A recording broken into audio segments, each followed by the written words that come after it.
It's 2025 and Bettina just became a mother for the second time, but she's angry. And she's angry because moms are not put in the center like they should be, but rather aside.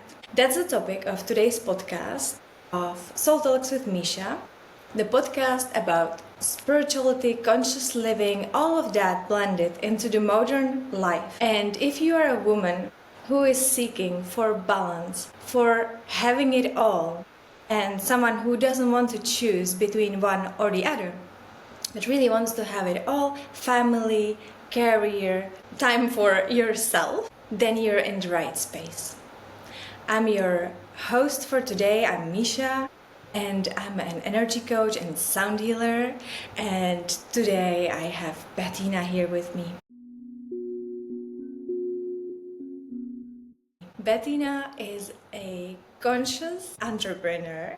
She's a global citizen, and of course, she's a mother. Bettina founded many projects already. One of them is Luna Summit, another one is Explore Your Elements. And now she's just in this exciting period launching another one, the bigger, brighter one, the one which has potential to help you as well and to make this world better. So welcome, Bettina, and please, what did I miss? Hi Misha, thank you so much for having me today. I'm so excited about our conversation. I'm curious to hear where we're going to go, what we're going to explore together. Beautiful introduction. I don't have much to add. Maybe just to say I'm very excited to be here. I'm half French, half Colombian.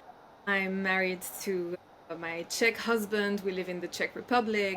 We moved last year to a beautiful place close to the mountains. So I'm literally in a little Czech village, which, for a global citizen like me was a wild move to make. But now it makes sense. We have two boys, one who is 4 years old and the other who's 9 months old. So it makes sense for us now to privilege space, quiet, nature, and the ability to, teach our children how seasonality works, that you don't have raspberries all year round, and that sometimes it's snow and sometimes it's hot and sometimes it rains a lot. And it was very important for me to kind of make them understand that they're part of something bigger and that they're able to go with that. Like you said, I founded my own company, Explore Your Elements. It's a consulting company in 2018, so already 7 years ago. And that had a lot to do with purpose. So I was a purpose consultant. I was helping my clients kind of get to that level where, make your teams work together and in a way that makes sense, that is also aligned with who they are. And then I became a mom twice. And then I realized, there's a lot of things that surprised me when I became a mom. There was a huge identity shift that happened. For someone who valued freedom in all its shapes and forms, of time freedom, geographical freedom, financial freedom, emotional freedom, all of that, came crashing to the ground. And I think it's one of those things that until you become a mom, you don't really think about it. But once you're in it, you're like, hang on, this doesn't really work out very well. We haven't really thought out of a way to really and generally support mothers in that transition, and you really feel left out to your own devices. But we'll get to that in a second. This was just, I guess, adding a little bit to the introduction. I already have so many questions on you, and especially what you said, that we're or mothers are not really ready for the transition, or women are not ready for the transition to become mothers in a certain way. It's really interesting to think about it, because how the society raises up is, when you have a look at the feminism and you're a woman, you can have it all, you can study, you can have your business, you can you can really be an independent woman with big portion of the freedom, as what you said. But then no one is actually telling us the second part, that, okay, what happens when you become a mother? And especially in Czech Republic and many countries, of course, but let's talk now a little bit about the Czech Republic. We are a very traditional country when it comes to motherhood and families. And so for those who are not from Czech Republic, it's very common here for a mom to stay for 3 years at home with a kid. So really for 3 years not working, maybe 2 years. Then if you have like multiple kids, then you stay like 5, 6, 9 years at home. And there is so little support from the state for women to come back to work. Actually, there is support for women to stay at home and take care of the kids, which is very important, of course. It's great, but then the second part is missing, to really help women to incorporate both. Yeah, unlike some other countries like Netherlands or, you know, some Western countries in Europe, I know the situation is very different. Moms are focusing on the motherhood purely for like few months, and then they start to combine both. So that could be also a big aha moment for you, Bettina, as a global citizen being in a small village in Czech Republic, right? Yeah, exactly. And I mean, I'm really, really fascinated about the topic because I think that in many ways you're doing the most important job there is, which is to raise the next generation, right? And ideally, you want to make sure they're not psychopaths, that they have a certain level of empathy, that they're able to connect emotionally to other human beings, that they're able to understand the bigger context of which they're part of. And there's been tons of research, and I have my head like deep in it at the moment in terms of like what is the critical point. And indeed, like between 0 and 3 years of age, child develops most of its neural pathways. So that's really when they start developing that also emotional connection with their primary caretakers.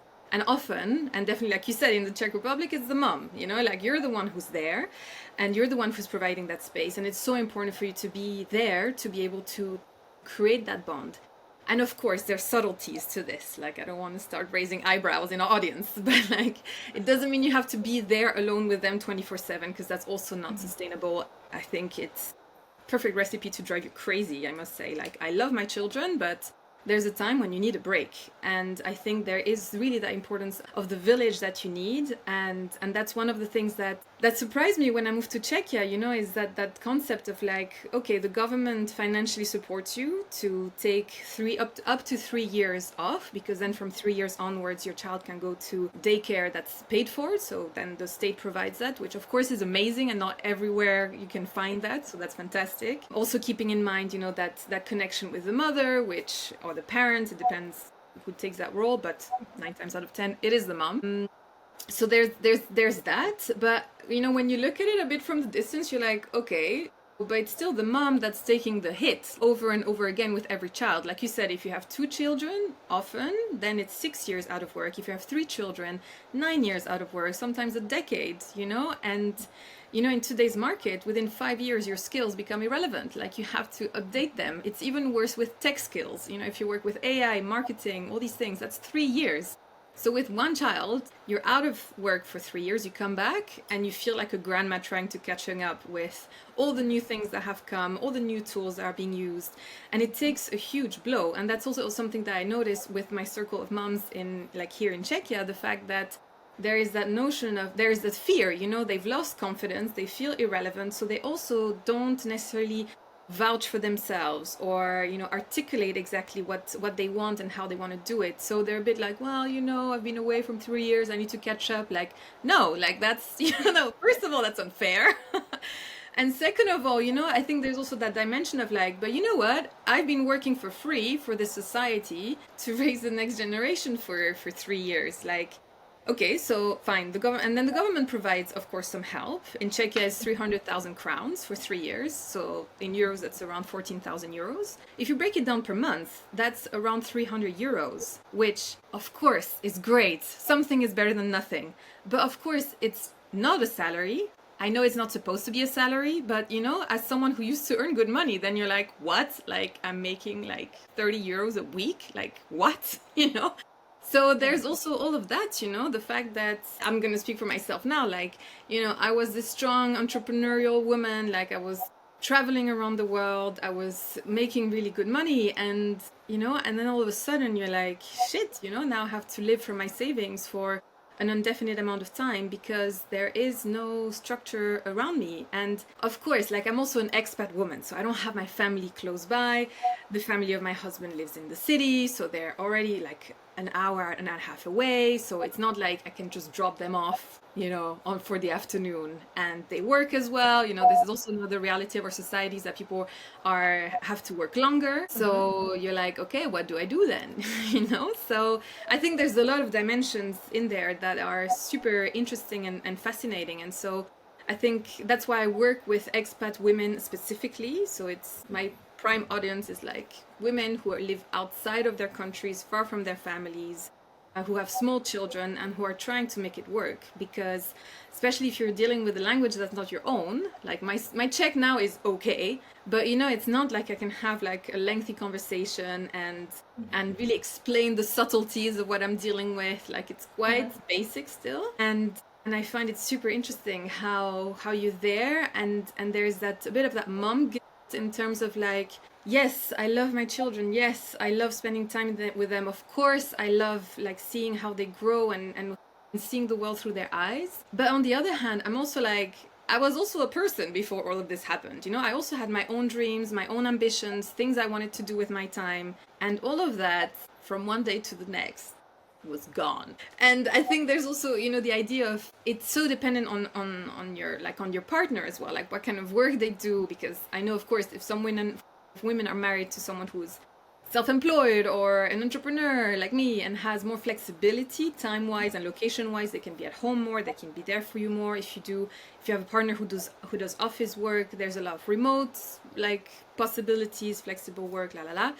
My husband is a doctor, so that means that he's at the hospital. He cannot be remote doctor. He works in oncology with cancers. Like you have to be there and see the patient. There's lots of night shifts involved as well. So I think like and that's what I find so fascinating, because with so many of my clients, the setup is so unique that you can't generalize. You can't say like, oh, but you just tell your partner to just take the kids to school every morning. Like I can't. Like he leaves the house at 6 a.m. So I have to then make sure that the three of us, wake up, get dressed, have breakfast, that the snacks are ready, that everything is ready for the school. So I do the school runs every morning. So yeah, sorry, I'm very passionate. So I'll give it over to you so we have a bit of a break. I love that. No. It's your stage. I love that. And the passion about it is what makes the project successful and helps as many women as possible, right? Like you could just be like sad and complaining at home about this topic, and then like, yeah, then what? So I love that. Then what? Then nothing changes. So I'm really pissed off, like, honestly, because I don't think it's fair. And it's like you said earlier, we live in a day and age in our, privileged Western societies in which we can work, and we can also be mothers. No one is going to be like, no, you can't do one or the other. But it's also like, but you figure out how you do that, and you take the hit for that. And that's the biggest player in the gender pay gap, because there's that notion of like, ooh, like you have two people, a man and a woman, doing the same things, but then the moment the woman becomes a mother, she leaves, she's out of the picture, the guy stays, and he's part of the conversations, he's part of the negotiations in the corridor, he can go for a drink after work. The mom is like, I got a school run to do. So that's how you slowly. And of course, I'm just talking in big terms here just to get the point across. Like there's subtleties to everything, but oftentimes, you're the one that's doing that, and it's this notion of like, it's very popular, and I keep on hearing it over and over again. But there's this almost expectation of like, work like you don't mother, and mother like you don't work, which is impossible, because both of them can be full-time jobs without a problem. Especially mothering, like it's really a 24/7 kind of thing, and in the middle of all of that, you're supposed to be able to deliver and meet deadlines and be agile and be flexible and available. And you're like, no. And I think that's why I also really encourage my clients to put boundaries and to be like, no, this is a very specific season of life. My children come first. I want to be a good, well, everyone has their definition of good mother, but like I want to be a devoted mother. I want to be there for them. Everyone is a good mother. Let's put it that way. Hopefully, yes. And so it really, and that's what also I hear over and over again. It's like the mental loads. You have to think of every single thing in your head, and everything lives here. And I think it's this notion of like, how do you make it simpler for yourself? Like, how do you readjust your expectations? How do you without feeling that you're really sacrificing yourself on the altar of motherhood, because that's also not what you want. Like you want to be able to say like, okay, I want to be there for my children, but I also want to have a career. And that tension is something I'm so fascinated about, because first of all, every day is different, every situation is different. Like for yourself, your mood also goes up and down. So there's days when you want to give your all and when you want to work and you want to create, but then your child is sick, for example, so you can't do that. But there's other days when you just want to chill with your child the whole day, and then you're like, oh, but I have a call at this time or that time. And that's the tension I hear over and over again with the women I work with, is I want to be there, but I can't. And I want to do that, but my baby woke up earlier, so I couldn't finish that PowerPoint I was working on, and the frustration is like so high. And so I really want to figure out like, okay, what's the best way? And I'm my first test subject, I'm trying different things and I'm trying to see, okay, what makes sense, what works, what gives me that sense of being present without completely losing myself. How can I carve out little moments in my day where I feel I can be me, and I can just have time for me, even if it's to sit and meditate for 7 minutes, to stretch for 10. Like that's the time frames I'm working with, knowing that before I could, I was one of those girls that was like, well, in the morning I can meditate for an hour and then I have my green smoothie and then, I go for a walk and get some fresh air and vitamin C and all of that. I'm like, when? Like, at what time do I do that now? I can't. The moment I open my eyes, it's like go. Like, it's like bam, bam, bam, logistics, dress them up, prepare this, prepare that. Yeah, it's intense. Now I need to rethink my future motherhood. Take a moment. Yeah. I think after this podcast, I'm gonna meditate for like extra 2 hours just to. Please do. Please do. Do it for us. Send us your vibes. So Bettina, so you said that you work mainly with expat women. Your clients, are they mainly based in Europe, US, or are they also from other continents? That's my first question. And second question, before I forget, is do you have a lot of single mothers in the way that they are raising their kids without the partner? What's the ratio or what's the situation in this term? So at the moment, right now, I'm working mostly with European-based women, and actually the expat dynamic is something that kind of happened by accident. Like it seemed to be something that a certain group of women was attracted to. So I defined my client after I noticed that, because I was like, interesting. Like most of them are expats, which is good for me because I understand that better, of course. I understand that better than having my mom around the corner that I can just go and drop my children off, because I think that's a bit easier, of course. Again, depends on your relationship with your mother, but I have a really good one, so I can go like, hey, have my children. Single moms I don't have in my client base at the moment, and I think also because, in all honesty, I'm not sure I can be the best at guiding them, because all things considered, I still have a lot of support. I still have my partner who's there. He leaves early in the morning, but he's back quite early. He's also there at 4 p.m, and then we can switch, and I can have a bit of a moment, like I have about an hour a day where I can finish the things that I was working on, or lie on the floor and do nothing and recover emotionally from the day. That also happens. No, I have all the respect and all the awe for single moms, honestly. Like, I don't know how they do it, because it's so hard. Like, already when you have, a partner and your older one goes to the day school, like, I only have to look after my baby at the moment. And still, that is nearly impossible, and now I have like this amazing woman who comes to my house twice a week in the morning to come and help me with what needs to be done around the house, because I'm like, I have to start working now. I cannot just lie around the house and do nothing. Also, it was never in my nature. I mean, with both boys, I started working as much as I could from the time they were like 4 months old. And by as much as I could, I mean when they slept, which with the first one didn't really work out, because he was a difficult sleeper, so I was exhausted. I was a zombie for 2 years straight, because I really struggled with letting go of who I was before, and I was like, no, I have to work. My mom raised me to be an independent woman. Like, I don't want to depend on a man's financials. I have to work. But now with the second one, I'm taking it a little bit more chill, because I was like, no, like, I don't want to compromise my mental health and my physical health as I did with the first one. Like, that's not happening. So I took it a bit easier. Thankfully, he sleeps much better. So at night, I'm rested, I'm recovered. Thankfully, hallelujah, it happened. So so I can function during the day. My head is clear, I can do stuff. So I work when he naps. So that means like I have, it's like a race. Like I take him on the stroller, I take him on a walk. The moment he falls asleep, I rush back home. He's in the garden, like I'm there at the table next to him, especially now because it's summer. And I'm like, okay, I got, 70 minutes tops. So go, like what's the biggest priority I have? And maybe I'm the one putting this extra pressure on myself during those times. But I feel like this is the best time this is where I get my best work done, let's say, because I'm a morning person. So I work best in the morning. I have most energy in the morning. So that's where I can get the stuff. And of course, if he sleeps 21 minutes and wakes up, then I'm like, shit. No. Yeah. And what can you do in 21 minutes, right?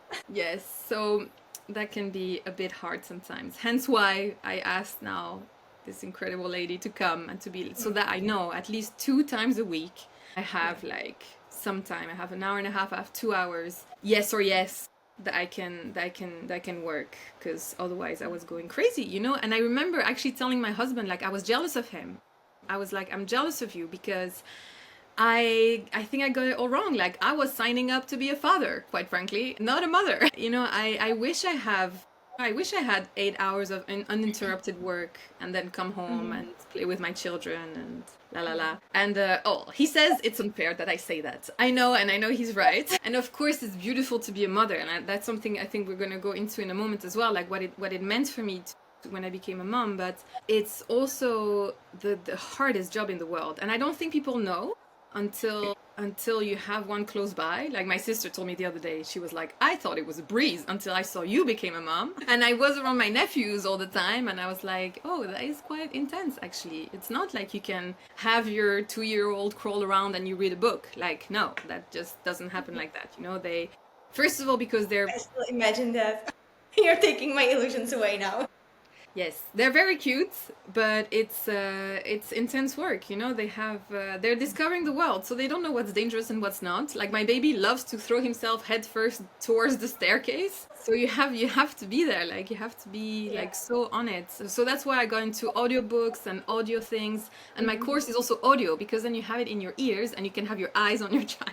That's a smart one. Yeah, and I also love for you that you ask for help and you have this lady now coming over. That's also something what we should normalize, right? And again, like talking about Czech Republic, it's not very common, and it's once you actually hire someone to help, it's like, okay, you are that rich or that selfish or whatever people think once you ask for help. While again, in other countries in the Western Europe, for example, it's like a standard. And here I remember I have some friends who also have ladies who help them, and when they talk about this topic with other moms in the playground, it's so judged.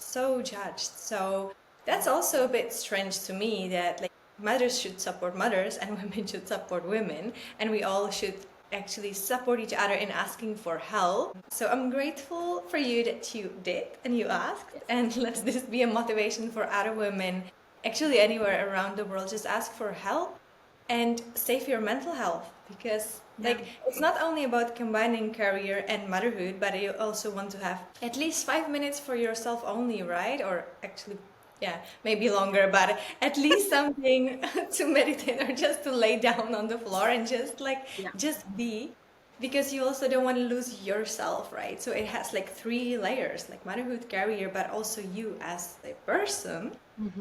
So yeah, it's great that you do it. But okay, so audio course, when you course in the ears, eyes on the kids. So tell us more about that, because it's still a bit untouchable for me. So what can if I get a course with you once I have a baby? You'll be more than welcome, Misha. I will save you a spot. Great. So what the moms get? So to give you a little bit of context, and especially when they become a first-time mom, so let me tell you a bit how it went for me. Both times Or like, let's start with the first time. The first time, you know, like you get pregnant and you're like so excited and you're like, wow, I'm growing life inside of me. And it is beautiful. You know, you feel the baby kicking and you have this glow, you have more hair, like you are like this glow and you're this goddess of life, basically. And everyone is fascinated, you know, they're like, oh, and you really looked after as a pregnant woman. You have priority to sit in the public transport, you have priority to the food, you have priority to a lot of things. Like, you know, everyone takes care of you. The moment the baby is out, it's like, okay, bye-bye, enjoy, have fun, and we'll see you when we see you, you know? And I was like, and I don't mean family and friends, but I mean, like, I was really surprised how I was going, you know, regularly for my checkups and at the hospital with the gynecologist, with the midwives. Everything was mostly about the baby, you know, like, okay, how's the baby doing? How is he moving? How is he this? How is he that? Was rarely asked, how are you? How are you in your body? Is it comfortable? Is it uncomfortable? Are you hot? Do you have pains anywhere? You know, it's a quick, like, everything fine, kind of assuming that everything is fine. So, you know, like, if you start having existential questions, you don't feel like that's the best moment to bring them up. And you're like, yeah, everything is okay, I guess. Like, this is the first time, I don't know. And then what I found interesting is that the moment you give birth, you know, the next time you see your gynecologist is 6 weeks after the birth to make sure that everything is healing well down there. But in the meantime, you know, you broke your body and soul open, like your energetic field is like wide open. And you find yourself in this whirlwind of sleepless nights. And you know, I think it's really important to take a moment to appreciate what a sleepless night is, because I think it's something as a concept I'm like, oh yeah, you know, like, first of all, my baby will sleep through the night, so I'm not gonna have to deal with that. And second of all, you know, there's this idea of like once in a while, but when it's every single night that you don't sleep properly, that, you know, if you're lucky, you get a few hours of sleep, or you sleep in short windows because your baby wakes up to eat, they're lost, they're confused, they're like, where am I, what is this, you know, like they really need your presence to be there. So you're, you know, trying to navigate that, you're trying to rebuild your body that has gone through the biggest transformation it goes through in its life, and also, you know, you're trying to navigate like how it changes your relationship with your partner, you know, like, because before our children, me and Chris were like this, you know, super close, we did everything together, bantering around, best friends. And then the baby comes and you become a team, and you know, and then you really have to establish like, okay, I need you to help me with this and that, this and this and that needs to happen, like, how can we support each other, how can we be there for each other? And I think and that's also a dimension we explore in the course, like, how do we navigate that? So anyway, so you go through all these changes, you're left on your own. And so what the course does is that it gives you this first step of understanding what the hell just happened. How can I find myself, like, where am I standing now? Like, what's the ground I'm standing on now? Like, who am I in this new chapter of life? Because your old you, she's gone. She's dead. Like, she's not there anymore.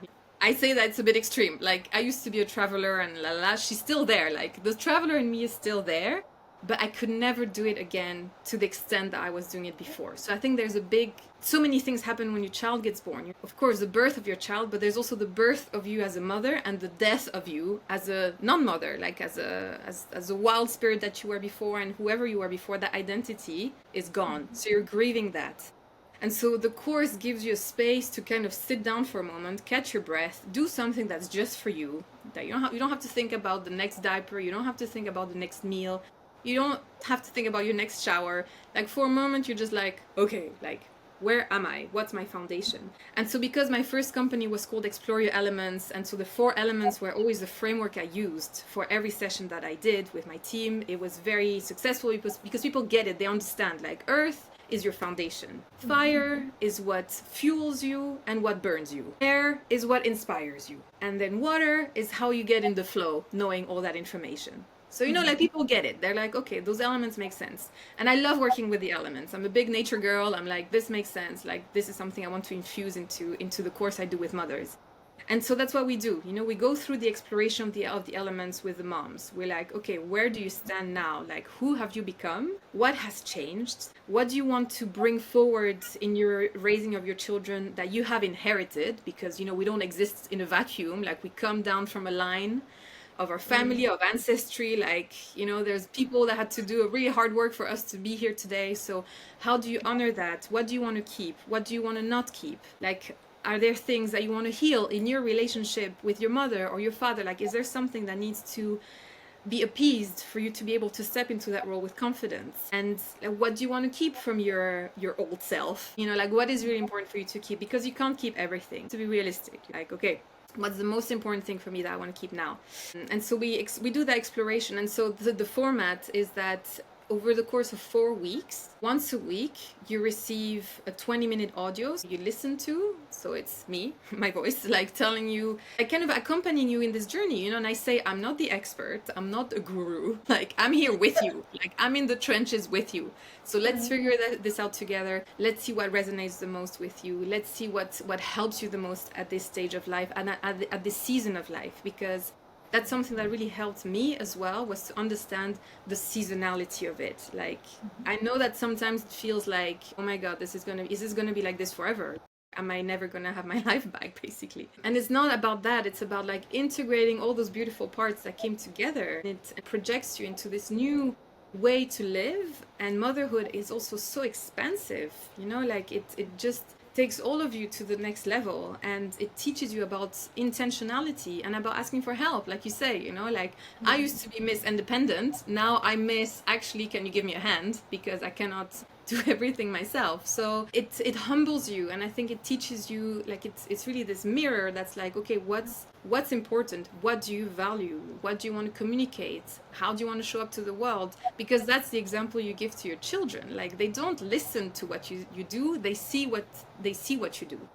So they replicate and they mimic, and they really, you know, they understand the world through you. So it's so important that you have yourself kind of sorted out before you bring a child into the world. And I think there's a big responsibility there, both for the mother and the father, to really be conscious of that. Don't bring a child if you're not ready, and if you don't want it, because it's a huge responsibility, and you don't want to bring someone that you're not ready to raise because you haven't done the work on yourself, because you're not ready. And yeah, I think that's a critical part of that. Anyway, 20 minutes, and then you can listen to it on the go while you're emptying the dishwasher, while you're on a walk, while you're doing light stretches. So whatever works for you. If you're looking after your baby, you can have your eyes on your baby. And then when you have a moment to sit down, when the baby's asleep, when your partner is there, when you have help, and then you have like about 15 minutes of exercises that you complete them, and then you can share your insights. So we have this community on WhatsApp. So for now, I'm running everything on WhatsApp, because you know, that's a platform that people already have. Like, I didn't want people to go into like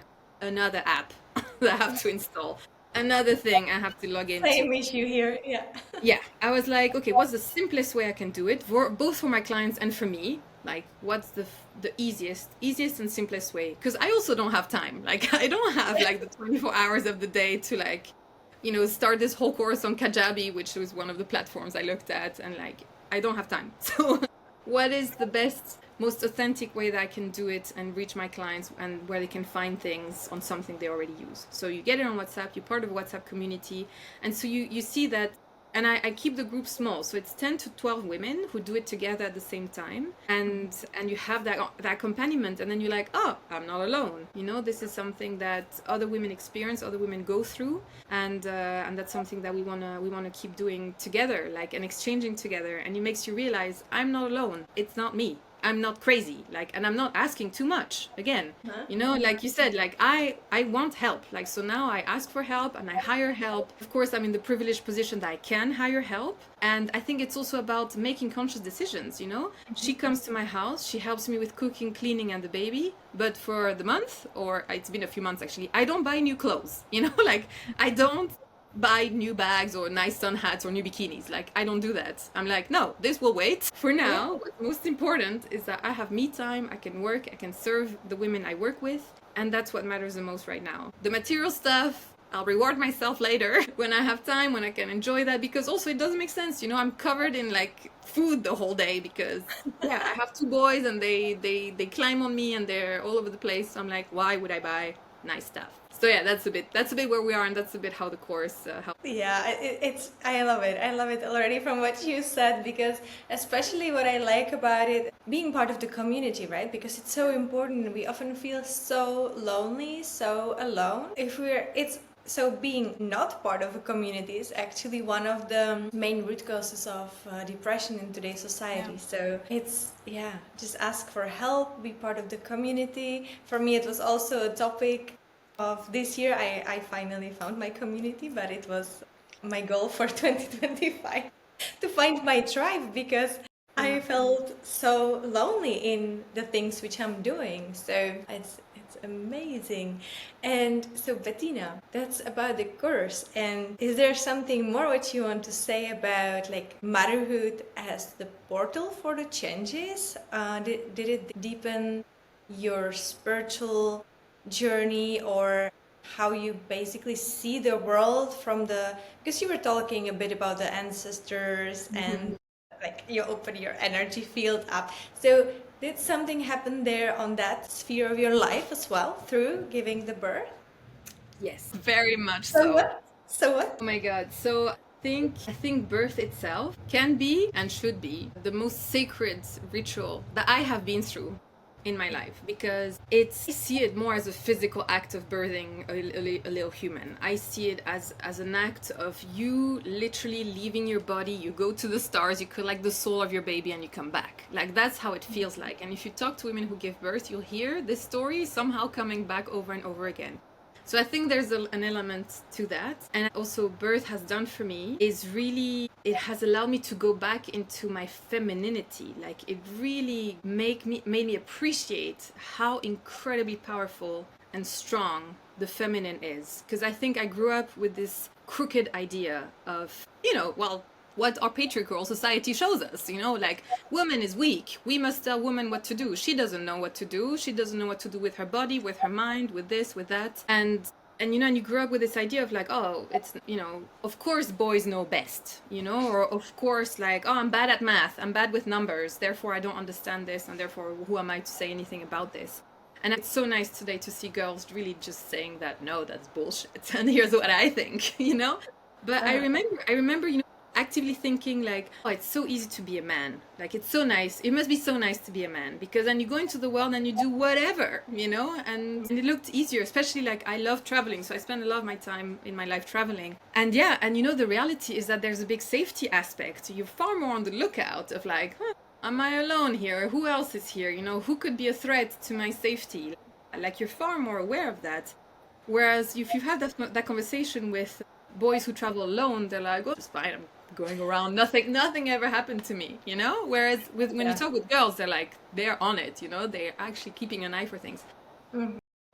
But when I became a mom, I think all of that really changed. I was like, moms, freaking superheroes, like, just to go through being a mom, but also through the birth, like, that's like, if there's such a thing as a rite of passage, that's it, And I think us women, we can take pain so much more than men. I don't want to generalize, but like, definitely the men I see around me are, and I joke about it with my husband when he's sick, like he has a bit of a flu, and I'm like, oh, you're having a man flu now.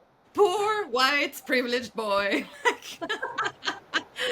How hard is it for you? Tell me. I want to hear it. And yeah, because the act of bringing a child into this world is rough. It's something that nothing prepares you for. Nothing can prepare you for the pain.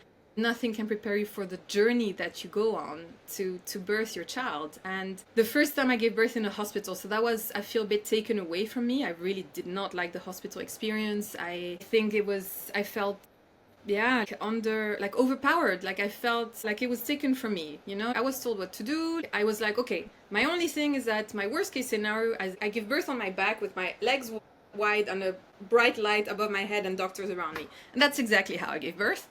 And so, there was this idea of like, oh, but you're fine. You're fine and healthy. Your child is fine and healthy. But I lived with the consequences of that, what I consider was actually a traumatic birth, for 3 years. It took me 3 years to come to terms with it, accept it, and even think of being ready for having a second child, When on paper, everything went fine.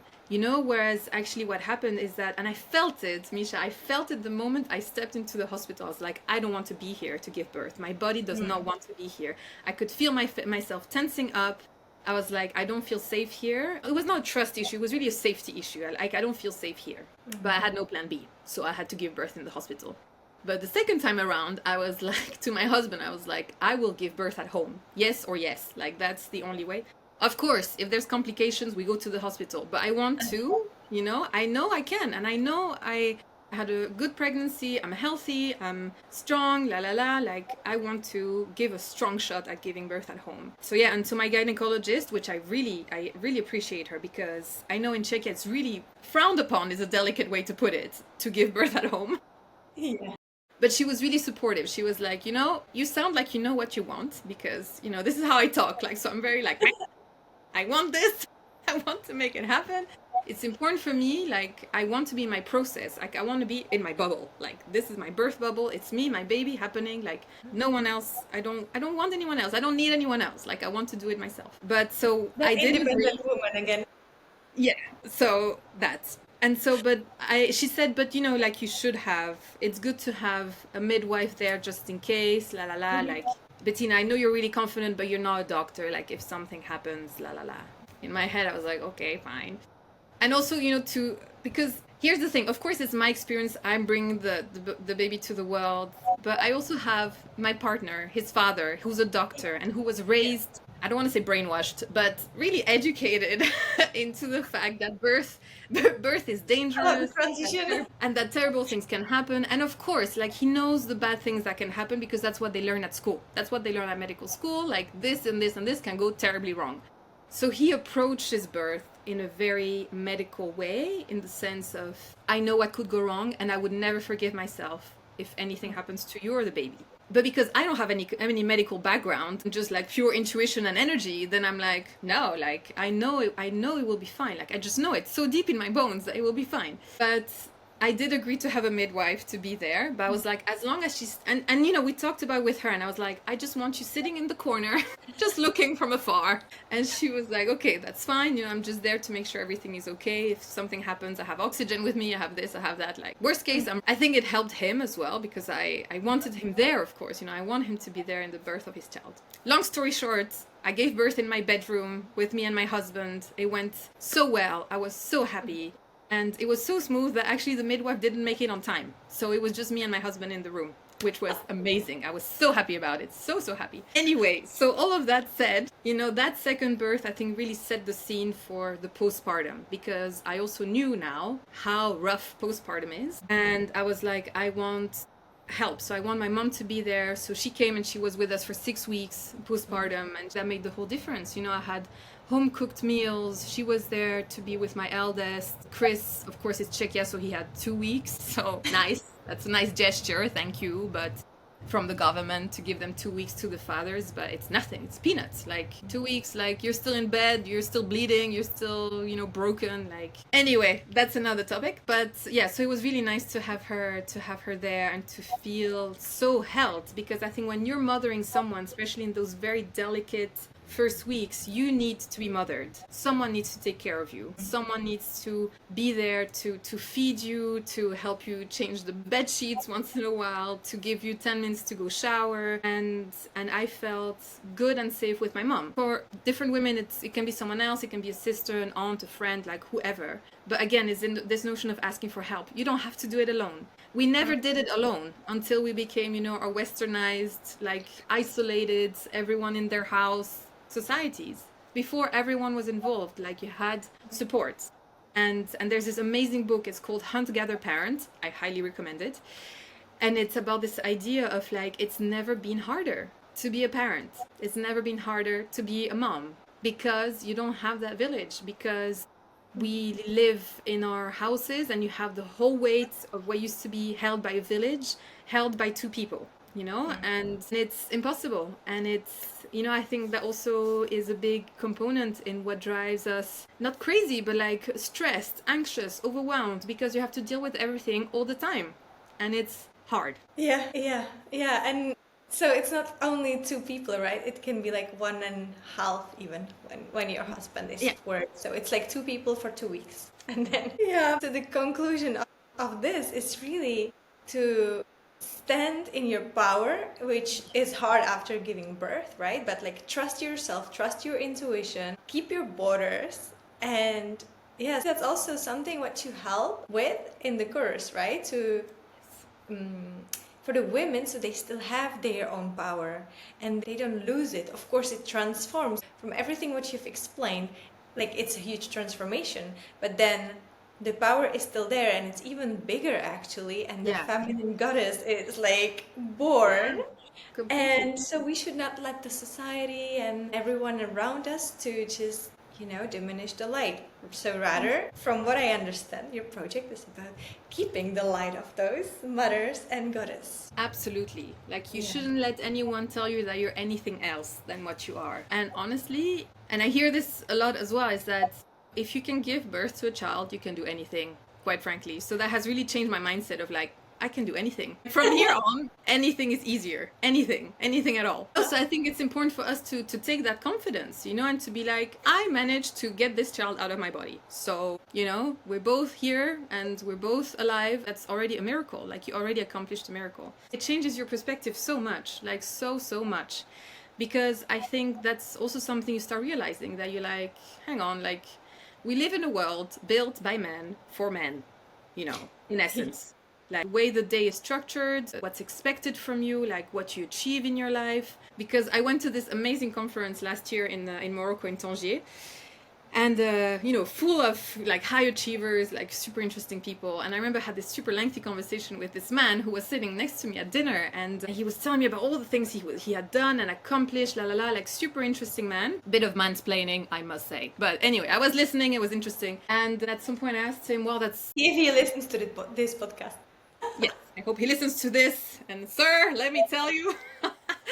Yeah, and I asked him at some point, like, just out of curiosity, like, do you have children? And he was like, yeah, I have 2 children. Like, they're both now older, because he was a bit older gentleman, so they were like 15 and 18 or something like that. And I was like, and who raised your children, sir? And he was like, well, I have a very supportive wife. AKA, she did all the job and he could go around the world and do all his things, And I was like, well, that's easy then, like, I can also do that if I have all the time in the world and no one to look after, like, or just like, play a bit with them in the evening and then they go to bed. Like, yeah, so there's that notion, and you were mentioning the Netherlands and Belgium and these other countries earlier who have the daycares that you can have your children earlier, like from 3 months and 4 months at the daycare, which is good that there's that option. But when I speak from women who had children in Holland and Belgium, they're like, I didn't feel ready. Like, a lot of them say, I did not feel ready. Why? Because we do live, first of all, in a capitalistic society. So if you're not contributing to the economy, then you're irrelevant, because the work you do at home, care work, is free. And it's nice for the system that people do that for free. And when you come back, it's again like, come back to the workforce now, because, your baby is old enough, which of course they're not, I think. Sorry, that might be a bit controversial, but like, they're not. And so you're back into the workforce and you're still like, you have this cocktail of hormones going around your body that's like, where's my baby, I need to feed him or her, I need to be with them, I need to no, instead you're filling Excel sheets and calling clients, and I think the women who I found kind of feel happier about this whole thing is when they decide, they really like stand for themselves and they say like, I want to work part-time or at 60%, 70%, 40%, 20%, whatever works for you. I want to work 15 hours a week or 20 hours a week, and the rest I want to be with my child. And really are strict and super strong about their boundaries. Like, I'm available between this time and this time, and that's it. And you have to stick to that, because otherwise, like, people, you give a finger, they take an arm. So that's something that we work a lot on the course as well. It's like, what are your boundaries? What are your non-negotiables? What is important for you? And draw the line and stick to that, because you have to. No one else will do it for you. So you have to do it for yourself. No one else. Like, hey, and I think there's a big component of that is about awareness. If you want to work and your baby is 3 months old and you want to go back full time, amazing, do that. It's just about knowing what you want. But if he's still too small, you want to be with them, then be with them. It's just about knowing what you want, sticking to it and making it happen. Yeah, and supporting each other and like not being judgmental about others' decisions, right? Yes, So, exactly. yeah. Like, everyone is on their journey, everyone has their own priorities, their own path, their own thing. Like, you have to, whatever a woman decides to do, I support that. So, I guide them and I support in whatever way they want. Of course, I have my opinions and even my judgments, because I'm human and that comes with the package. But, I never cross that line. I never tell them, well, here's what I think and here's why I think you're doing it wrong. I don't do that. I'm like, okay, goal? Where do you want to, what's important for you? What's the plan we can make? And let's make it happen. And that's, we So go you from really there. like hold the space for them, right? So you're like guiding them, holding the space, but it's not the way like dictating, okay, this is the right thing. And but Bettina, when you were talking about that gentleman, Yes.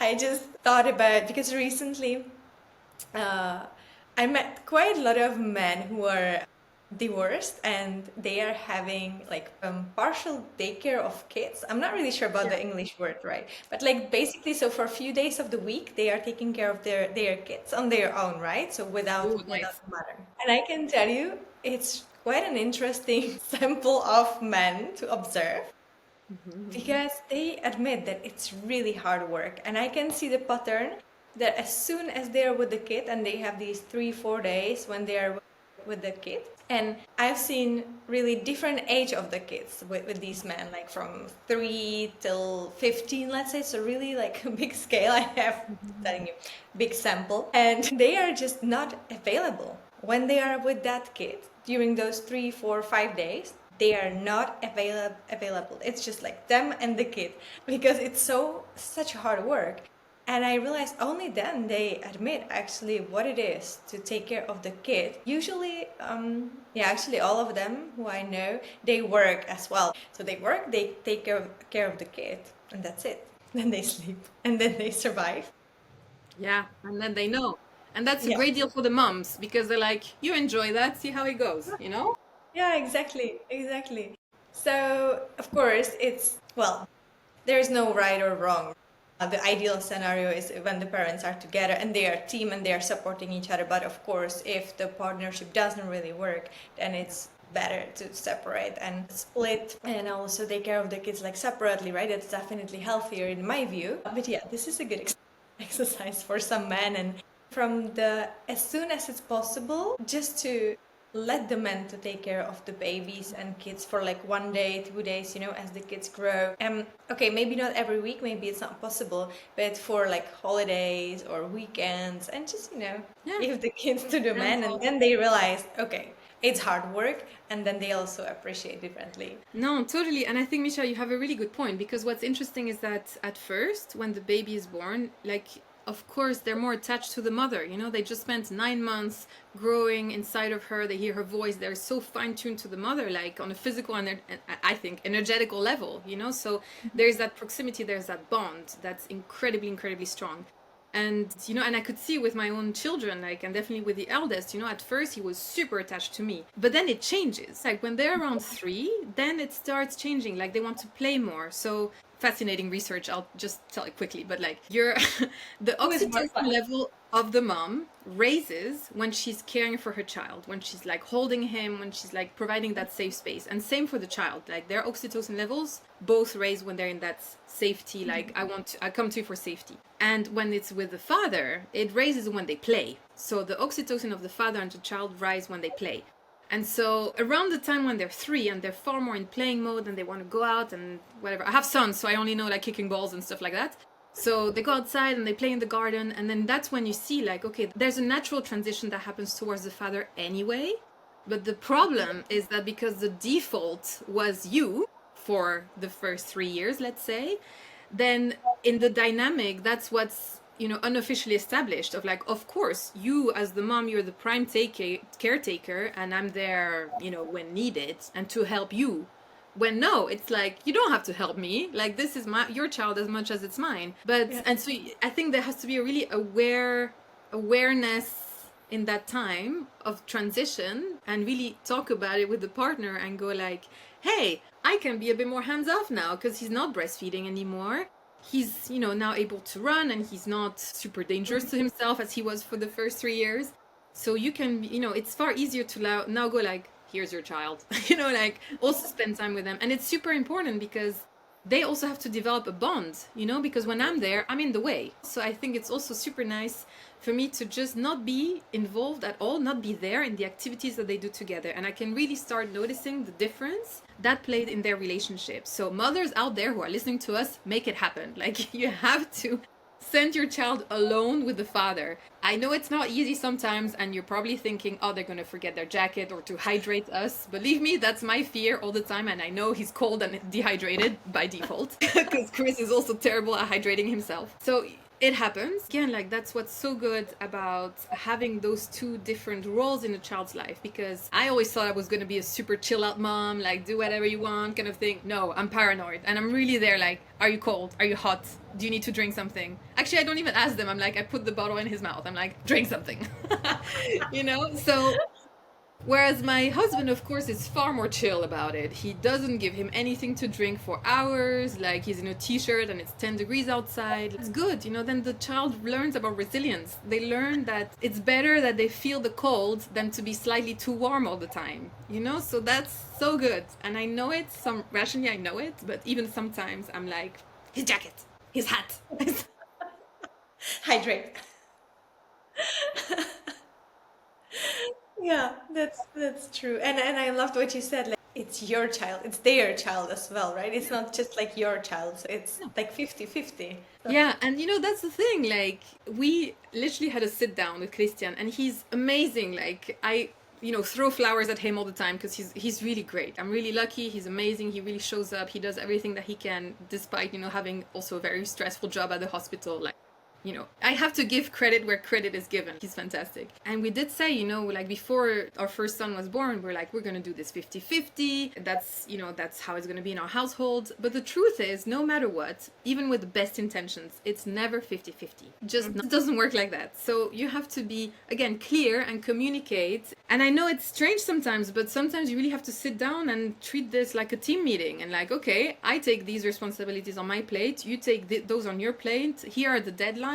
And this is what we're committing to do, because you cannot carry everything. You cannot carry the mental load of everything, and you cannot do all the things all the time, you know? And the more clearly these things are spoken as early as possible, the better. And of course, you know, at first you might have to get into it and actually see like where your strength lies. You know, it could be that father is amazing at bath time and you know, you're better at making food, or the other way around. Like, so you have to see, like, of course, at first it's a testing ground, but eventually when you see some patterns emerging, like, sit down and be like, okay, this is how we're going to do it. It's not going to be 50-50, but it's still going to be more equal, you know, like more spread. And especially in Czechia, like you say, like we're the ones at home anyway. So yeah. So what would be your one and only advice which you could give to either yourself before giving the first birth, or to any new mother out there? Like what's that one thing which, you know, is crucial for being a happy, healthy mom as much as possible? Yeah. Okay, I'm hard trying to think question. of like one thing. I think the one thing I would say is just remember that it's seasonal. This only lasts for actually a very, very short amount of time. And I know it's cliche and I know you've heard it 1,000 times, but really let that sink in, you know, like it's so short. Before you know it, like I get emotional all the time because I see how big my 4-year-old already is, how much he can do. Like he's on the doorstep of going to school, going there all day, every day, you know? And I'm like, what? My little baby. Yeah, so there's the seasonality. And I think sometimes remind yourself that sometimes it's not like I have to, but I get to. Like I get to be there for my children. I get to experience this. I get to be there for them. Because I asked a lot of women at that conference I went to, like all the high flyers, I was like, what would you advise me? Because I was pregnant at the time. So I was the only visibly pregnant woman at this conference. I was like this. And they were like, you know, I'm giving birth to my second child. Like, what's your advice? You know, what would you advise me? And you know, all of them, which actually surprised me, all of them, they said, enjoy your children. Business will always be there. There will always be opportunities for you to do business. Your children will not be there and this small and this dependent and this wanting to be with you forever. So enjoy your children. All of them said that to me. If I could change anything, I would spend more time with my kids. So that's my advice. Like, enjoy it. It's fucking hard, but it's amazing. You get to do it. You get to do it, you know, which is a gift. As a woman, it's a gift. I always told myself, next life, I want to be reincarnated as a man. That changed. I want to be a woman again. Like, I want to be a woman again. And own that, you know, and own your truth. And what's interesting, sorry, that's the last thing I will say. But what's interesting is that because we're having children later and older, we're not like these innocent, naive, like 18-year-olds anymore. We know what we want, we know what we're worth, we know where our boundaries are. And that's how we're shaking the system. Because we're like, I'm not gonna wash your underwear and feed the children and sacrifice my career. Like, no, like I don't want that. So that already by itself is a change that's happening. So, but I want to see more. So that's what I'm dedicated to now, and because I find it super interesting. And I'm sure under your leadership or like in your tribe, I'm sure you're gonna manage, and you're gonna manage great things and great shifts. And it always starts with ourselves, right? With one person, Yeah. and then it's a ripple effect. And just by sharing, just by talking here, and whoever sees us, the seeds are planted, and we're on the rise. The divine feminine is on the rise, and so we can happily reincarnate next life also for the female body. I love that. So we are getting to the end of the episode, and Bettina, I want to thank you so much for everything what you shared, for so much inspiration, motivation for all the women out there. And I believe it doesn't matter if they are already moms or not. I'm not mom yet, but I find this actually so helpful. So thank you so much for changing the world and being the disruptor, and that's what we need. Thank you, Misha. Thank And you. Thank you so much. yeah, and for whoever wants to reach out to Bettina or myself, learn more about this journey, and wants to either be supported by us or collaborate, or just to talk, I'm adding our contacts down to the description under this episode. Wherever you're watching or listening, it's always in the description.